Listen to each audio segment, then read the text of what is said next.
Shalom, Panata dan Pak Yosef. Nama saya Vita Tesalonika Pakereng. Saya dari kelas Pola Pikir Matematis akan mempresentasikan last project kita, yaitu masalah colokan dan kabel. Karena ini videonya saya buat terpisah dengan slide-nya, izinkan saya, di depan saya terdapat laptop saya dan coretan saya agar apa yang saya omong bisa sinkron dengan apa yang saya bakal tunjukkan di video ini. Last project ini saya mengambil masalah 1. Tapi sebelum saya masuk ke masalah 1, saya akan menjelaskan 2 soal atau menjawab 2 soal dari eksplorasi mandiri agar sampai ke masalah 1 kita sudah ada gambaran. Di sini saya ambil 2 soal saja untuk mempersingkat waktu. Yang pertama saya memiliki soal 8 komputer dan tiap-tiap komputer memiliki 4 port. Setelah saya coret-coret, bahwa pada soal ini memerlukan 16 kabel agar memenuhi tiap port dan tidak ada port yang useless.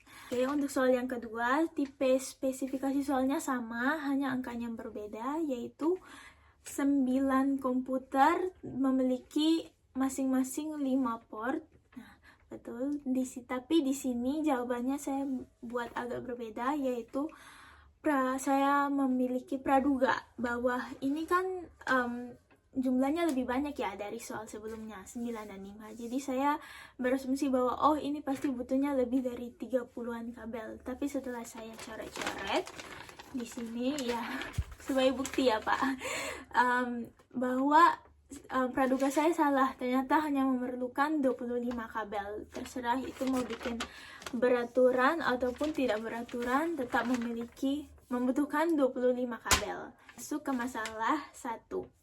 Masalah 1 soalnya, jika diberikan K buah komputer, masing-masing memiliki C buah colokan, dapatkah suatu jaringan komputer dibentuk agar memenuhi harapan?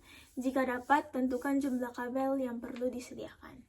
Untuk sesuai dengan apa yang diminta oleh Pak Yosef dan Pak Nathan, saya membuat 2 praduga dan saya akan menjelaskan bagaimana saya menyelesaikan praduga tersebut. Apakah praduga tersebut sesuai atau tidak memenuhi. Masuk ke praduga 1, saya mengambil contoh, misalnya saya mempunyai 18 komputer dengan tiap-tiap komputer memiliki 3 port. Nah, di sini saya membuat 2 pertanyaan asumsi mungkin untuk menjawab praduga 1. Yang pertama, apakah dengan hanya 24 kabel, saya pakai pemisalan, apakah ada 24 kabel, semua port akan terisi?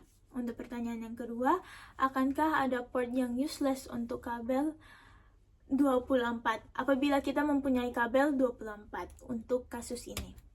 Nah, untuk jawaban pada praduga 1 itu tidak memenuhi atau tidak berhasil karena setelah diuji coba, bisa dilihat di slide, terdapat 3 port yang useless. Maaf ya Pak kalau gambarnya agak sedikit ini saya tidak jago gambar.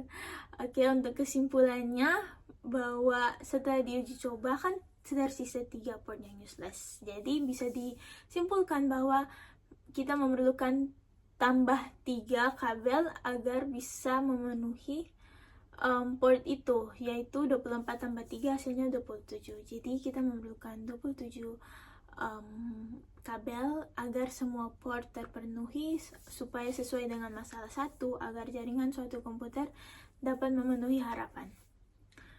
Masuk ke praduga 2. Praduga 2, di sini saya mengambil contoh lagi 40 komputer dengan masing-masing komputer memiliki 5 port. Untuk pertanyaannya, misalkan saya di sini mempunyai kabel 100. Ini jumlahnya agak lebih besar daripada praduga 1 ya Pak. Apakah betul jika kita mempunyai 100 kabel, semua port akan diisi dengan kabel atau tidak useless? Akankah skenario ini berhasil jika kabelnya 100? Jawaban untuk praduga 2, untuk kabel 100, 40 komputer dengan masing-masing komputer memiliki 5 port, ini memenuhi atau berhasil. Berarti praduga ini berhasil karena setelah diuji coba 100 kabel memenuhi semua port yang ada. ya bisa dilihat kesimpulannya, 5 poin itu mencapai tujuan awal masalah 1, yaitu agar jaringan suatu komputer dapat memenuhi harapan. Di sini saya juga cantumkan coretan saya agak sedikit lebih tidak rapi ya dari jawaban praduga 1, tapi semoga Pak Yosef dan Pak Nathan mengerti. Jadi itu saja dari saya. Maaf kalau saya masih kurang lah Pak, tapi di sini saya belajar di kelas POL matematis ini tidak pernah terpikirkan oleh saya untuk mendapat soal-soal seperti ini. Terima kasih. God bless you Pak Nathan dan Pak Yosef.